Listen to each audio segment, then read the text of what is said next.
वालेकुम गाइस, क्या हाल है। उम्मीद है सब खैरियत से होंगे। तो आज का जो व्लॉग है मेरा फर्स्ट व्लॉग है। उम्मीद है आप सबको पसंद आएगा।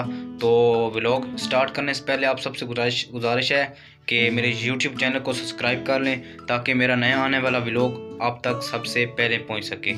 तो आए व्लॉग करते हैं स्टार्ट। उम्मीद है आप सबको पसंद आएगा। तो गाइस ये देखिए मिस्त्री टाइलिंग लगा रहा है दीवार पे।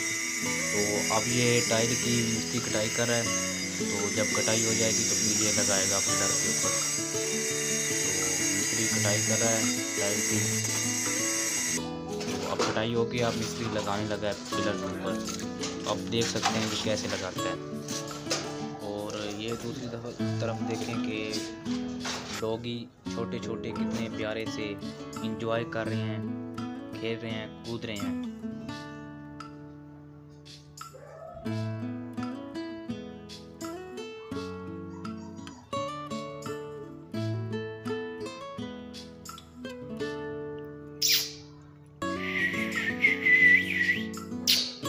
गाइस उम्मीद है आज का व्लॉग आप सबको पसंद आया होगा। तो मेरा नया व्लॉग देखने के लिए जल्दी से मेरे चैनल को सब्सक्राइब करें ताकि मेरा नया आने वाला व्लॉग आप तक सबसे पहले पहुंच सके। तो आज के लिए मुझे दें इजाज़त। अल्लाह हाफिज़।